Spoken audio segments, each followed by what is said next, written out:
Hi friends, welcome my channel. இன்னைக்கு நம்ம வீடியோல என்ன பார்க்க போறோம்னா 2 types of பொடி மாஸ் வீடியோ தான் பார்க்க போறோம்.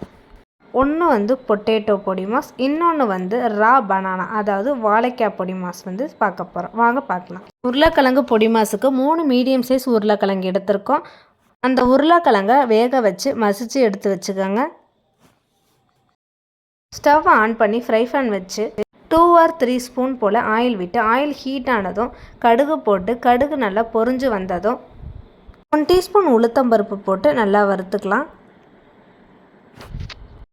இப்போ ஒரு மீடியம் சைஸ் பெரிய வெங்காயத்தை கட் பண்ணி சேர்த்து கூடவே 2 பச்சை மிளகாவையும் கட் பண்ணி சேர்த்து நல்லா வதக்கிக்கோங்க.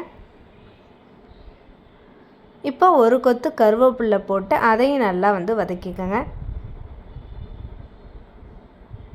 கருவேப்பிலை நல்லா வதங்கினோடனே மசிச்சு வச்சுருந்த உருளைக்கிழங்கு இது கூட சேர்த்து தேவையான அளவு சால்ட்டு சேர்த்து நல்லா மிக்ஸ் பண்ணி விட்டுக்கோங்க. இப்போ அரை மூடி தேங்காய் பூ சேர்த்து நல்லா மிக்ஸ் பண்ணி விட்டிங்கன்னா சூப்பரான உருளைக்கிழங்கு பொடி மாஸ் ரெடி ஆகிடும். இப்போ உருளைக்கிழங்கு பொடி மாஸ் ரெடி ஆகிடுச்சு. அடுத்து வாழைக்காய் பொடி மாஸுக்கு 2 மீடியம் சைஸ் வாழைக்காய் எடுத்திருக்கோம். அந்த வாழைக்காவை 2 பக்கமும் நல்லா கட் பண்ணி கடாயில் 1 கிளாஸ் தண்ணி சேர்த்து வேக விட்டு எடுத்துக்கோங்க. இப்போ வாழைக்காய் நல்லாவே வெந்து வந்திருக்கு. அதை வந்து தோல் உரித்து வேக வச்சுருந்த 2 வாழைக்காயுமே இந்தமாரி நல்லா துருவி ஒரு பிளேட்டுக்கு மாற்றிக்கலாம்.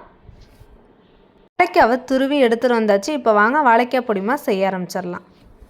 இப்போ ஸ்டவ் ஆன் பண்ணி ஃப்ரை pan வச்சு தேவையான அளவு ஆயில் விட்டு ஆயில் ஹீட் ஆனதும் கடுகு போட்டு கடுகு நல்லா பொரிஞ்சு வந்ததும் உளுத்தம்பருப்பு கடலைப்பருப்பு ரெண்டையும் போட்டு நல்லா வறுத்ததும் ஒரு மீடியம் சைஸ் பெரிய வெங்காயம் 2 பட்டை மிளகா கட் பண்ணி சேர்த்து நல்லா வதக்கிக்கோங்க. நல்லா வதங்கினோடனே ஒரு கொத்து கருவேப்பிலை சேர்த்து அதையும் நல்லா வதக்கிக்கோங்க. இப்போ துருவன வாழைக்காய் இது கூட சேர்த்து தேவையான அளவு சால்ட்டு சேர்த்து ஒரு பிஞ்ச் தருமரிக்கும் 1/2 டீஸ்பூன் சில்லி பவுடரும் சேர்த்து நல்லா மிக்ஸ் பண்ணி விட்டுக்கோங்க. இப்போ இந்த ஸ்டேஜில் அரை மூடி தேங்காவை இது கூட திருவி சேர்த்து நல்லா மிக்ஸ் பண்ணி விட்டிங்கன்னா வாழைக்காய் பொடி மாஸும் ரெடி ஆகிடும். இப்போ 2 டைப்ஸ் ஆஃப் பொடி மாஸ் ரெடி ஆகிடுச்சு. இது நீங்களும் உங்கள் வீட்டில் செஞ்சு பார்த்துட்டு கமெண்ட் பண்ணுங்கள். தேங்க்ஸ் ஃபார் வாட்சிங். தேங்க்யூ.